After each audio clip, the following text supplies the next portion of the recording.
and welcome. Millennium Consulting is running a series of podcasts during which we hear about the careers and backgrounds of some of the world's most successful leaders. Today, we're talking with Kirsty Erridge, UK Director for the charity Raising Futures Kenya. Hi, Kirsty. Thank you for taking the time to join us today. Hi, Sam. Thanks for having me.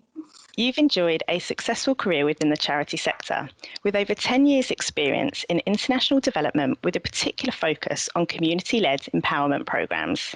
Can you tell me what made you decide to pursue your career in this sector? Yeah, absolutely. So when I finished university, I was working for the police as soon as I finished university, and then decided to go travelling to South and Central America. And it was when I was there for 7 months that I saw the huge disparities between countries that are low income and affluent countries such as the UK that I'd been used to growing up in.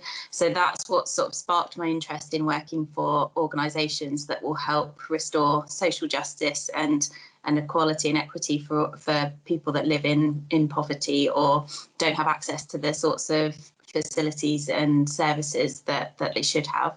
So when I came back to the UK after travelling, I started volunteering for lots of different organisations in the charity sector just to try and figure out how you get into the charity world. There's so many different types of jobs within charity, so I was just trying to find out where I thought my niche would be and where I could have the most impact.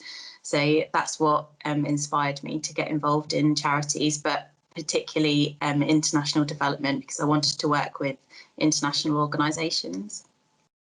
Brilliant, thank you.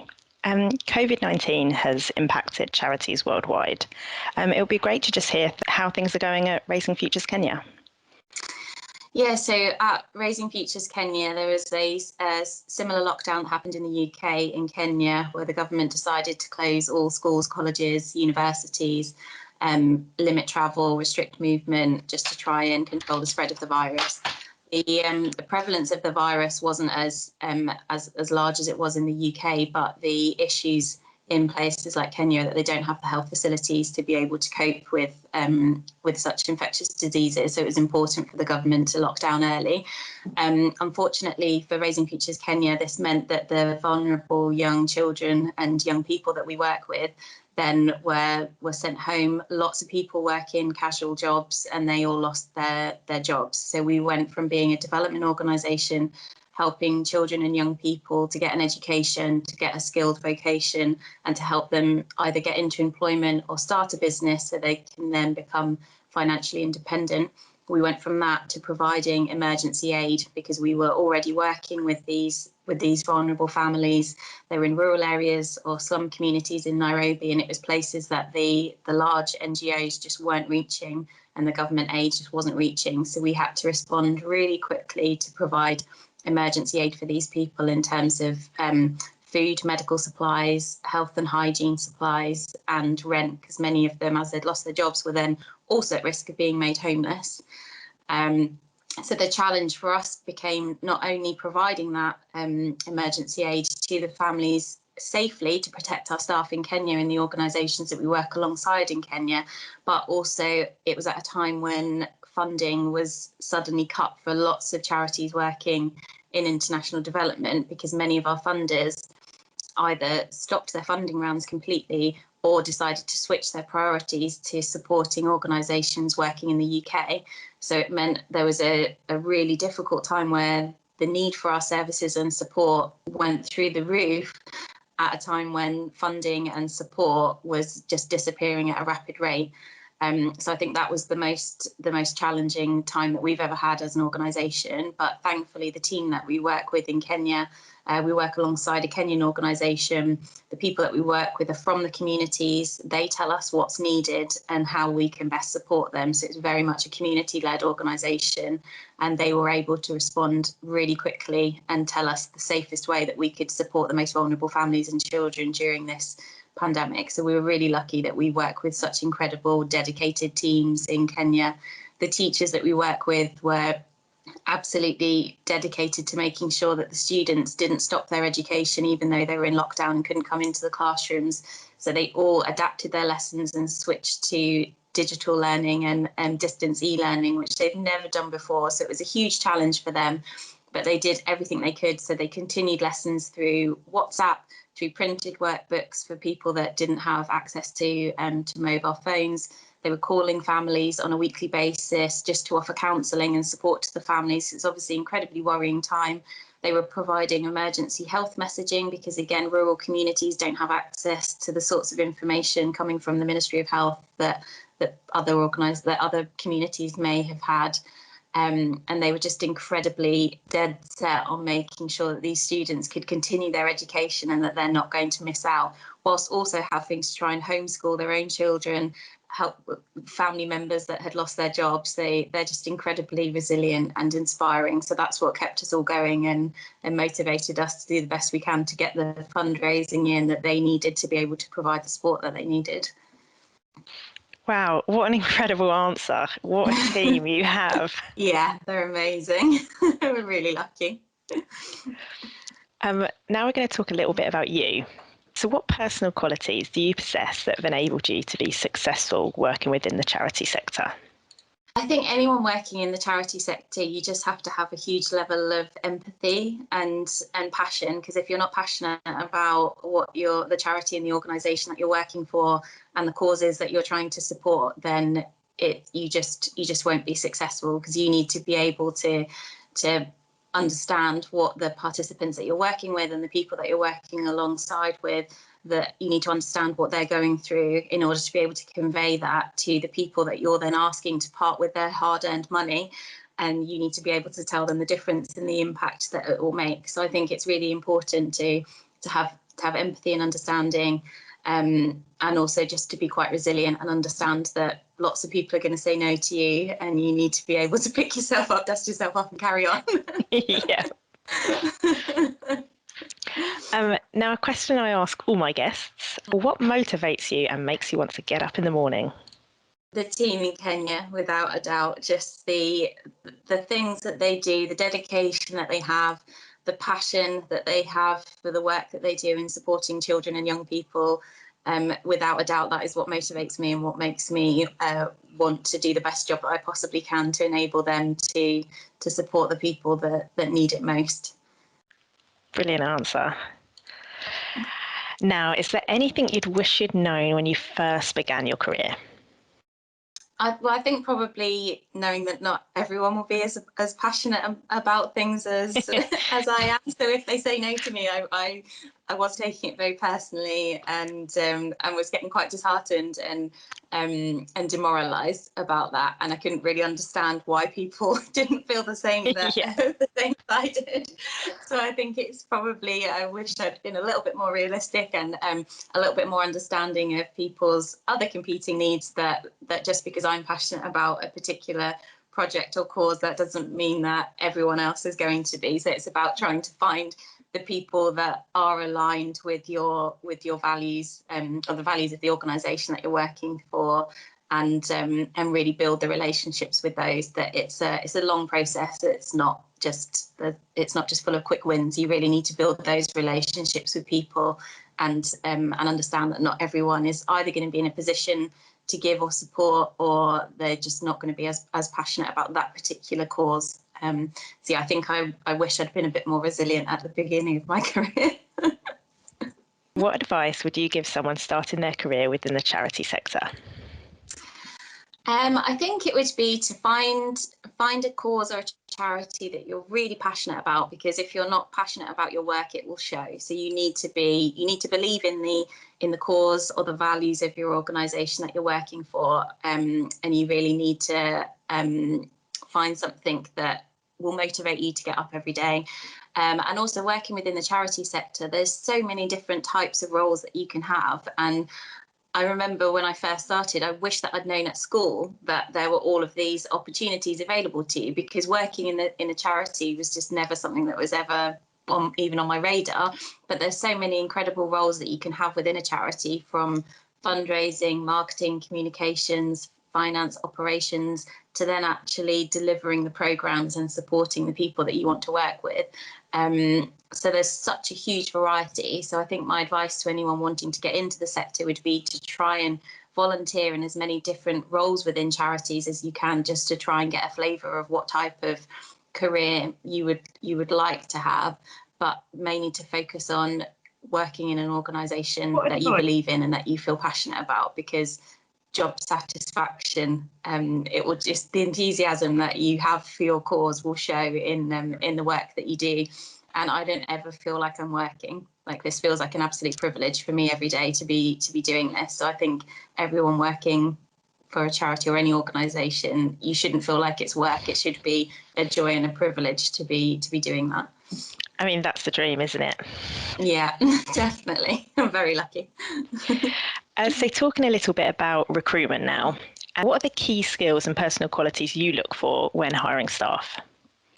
So I think the main thing I look for is communication, because if you can't communicate effectively within your team or with the donors and supporters that you're looking to work with, or the people that are actually delivering the programmes, if you can't communicate effectively, then nothing will work. That's the key skill that I look for, and it's something that you can't necessarily teach. You have to just have that innate ability to understand that the needs of the people that are delivering the programs and their time constraints and the issues that they're dealing with need to be taken into consideration when you're communicating things that you need from them. And you need to just be really mindful of what everyone else's expectations and what their other responsibilities are. And just being able to communicate effectively as a team, I think, can really make or break an organisation. So for me, the key thing I look for when recruiting is good communication. Another thing is passion, because if you're not passionate about what the organisation is doing or what your job will be, it will show. So if you're not enjoying it, it will show. So I think that's really important. And I think just empathy, just being able to understand the programs that we're working on, why we're doing that, the challenges that the people that we're working with are facing, and similarly to that, the challenges that fundraisers or donors that are going to support us have as well. And it's just being able to understand that and build really meaningful relationships with everyone that you're working with, because at the end of the day, fundraising is about one person talking to another. So if you're not passionate and you don't have the communication skills, that won't work. But those skills are very transferable to all areas of an organisation. Particularly, I generally work in small charities, so it's really important that people are team players and that they communicate well and that they've got empathy for all organisations that we work alongside. Great answer, thank you. What do you think would be the key employment challenges faced by the next generation of employee? Well, I think just the economic climate as a result of COVID-19 is really going to impact the next generation, because I think there's just going to be far fewer employment opportunities, and that just means that the employment market is going to be so much more competitive.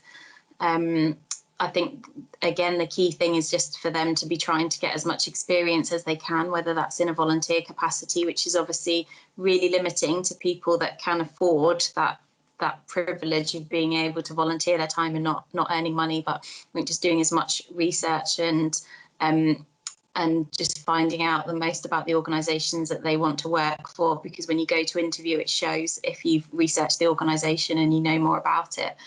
Yeah, I think the biggest challenge is just going to be the lack of employment opportunities, and that's not just for young people here in the UK. We're facing a similar crisis in Kenya, where over 770,000 young people aged 15 to 24 have already lost their jobs during the pandemic. That's on top of another 800,000 that were already unemployed before the pandemic. So it's looking an increase to 1.8 million of unemployed young people in Kenya by December. So the young people that we're working alongside there, we're really trying to support them with being able to set up their own small business enterprise, because there just aren't the employment opportunities available, but there are small businesses that they can set up on their own as sole traders to really help themselves to be able to earn their own money and to be reliant on themselves, not large employers, because there just isn't going to be the employment opportunities open to young Kenyan people for the next few years at least. So that's something that we're really keen to develop, and entrepreneurial and business skills for young people and financial literacy, because they need to know how to manage their money, particularly at a time like this. So yeah, it's a challenging time for young people, and I really feel for them. Gosh, those numbers are shocking, aren't they? Yeah, it's really heartbreaking. How do you not cry all the time at work? I know. Like when you were saying it, I was like, gosh, like. Yeah. I mean, particularly having meetings with the Kenyan team, and when they're actually telling you the stories of the individual students, I mean, it is just heartbreaking, and that's where the motivation comes from to do better and to do everything I can to the best of my ability to support these people, because there's no one else there to support them, and all they want to do is be independent. They don't want to be reliant on handouts. They just want the skills and the knowledge to be able to set themselves up in a business and to support their family. So that's really what Raising Futures Kenya focuses on: empowerment and enabling people to be independent, because nobody wants to be reliant on handouts. So That's incredible. yeah. Now, outside of the office, how, I'm going to read that one again. Sorry, I keep getting thrown. I just get so invested in the answers. Like, what was my next question? What are your interests outside of the office, and how do you relax? So I'm a very keen amateur DIYer. I really like I really like DIY and upcycling things, much to my husband's annoyance. Every so often there's a bit of pet furniture that's suddenly appeared and now been painted and varnished. I really enjoy crafting and making things. So I love sewing and crochet and macrame. And really love cats. I'm a crazy cat lady. I'm a crazy dog lady. So yeah, anything that involves creating and making things, I really enjoy. So we've just got time for one last question today, and it's back to the subject of COVID-19. What do you think would be its impact on the global economy over the upcoming years? I think it's just going to be absolutely devastating. I think we're already seeing the impact of it. I mean, here in the UK, let alone worldwide, but I think it's the low-income countries that are at the beginning of the supply chain, if you like, so the producers of things that a lot of luxury products that perhaps they would have been exporting, people are cutting back on buying, so that just impacts the whole supply chain. And I think it's the people in the low-income countries that are going to be impacted the most, because they don't have the sorts of safety nets that we have, or that more developed countries are able to offer their citizens. So they don't have job seekers allowance or universal credit, that sort of thing. So I think they're going to be impacted the hardest, and just any countries that rely on export as their main source of income, I think is just going to be impacted the most, and it's just going to be devastating, the impact that it's going to have on those countries and the populations that work in those industries. And I think it's just really important to try and be mindful of organisations that are working with people that don't have the government safety nets that we're very lucky to have. And I understand why funders are pivoting to support UK organisations, because it's here right in front of our eyes. We can see it, but we're very fortunate to have a safety net in place in terms of a health system and a social welfare system. And there's so many countries that just don't have that, and it's the most vulnerable people in those countries that are going to be impacted the most, and that will be hit the hardest. That's all we have time for today. Thank you very much for taking some time out to talk to me, Kirsty. Oh, thanks so much for having me, Sam. I just wanted to take this opportunity to really thank Millennium Consulting for all the support you've given to Raising Futures Kenya over the years. It's just an absolute privilege to work alongside you, and we really appreciate all of the hard work and effort that you and your clients and staff and supporters put into raising money for the young people that we work with in Kenya. It really means a lot to us, and I know from visiting the young people in Kenya in the communities, they're just so grateful that complete strangers go out of their way to fundraise and donate their money to support them, having never met them before. So it really does make a huge impact. So I just wanted to thank Millennium Consulting on behalf of myself and the team in Kenya and everyone at Raising Futures Kenya. Just thank you very much.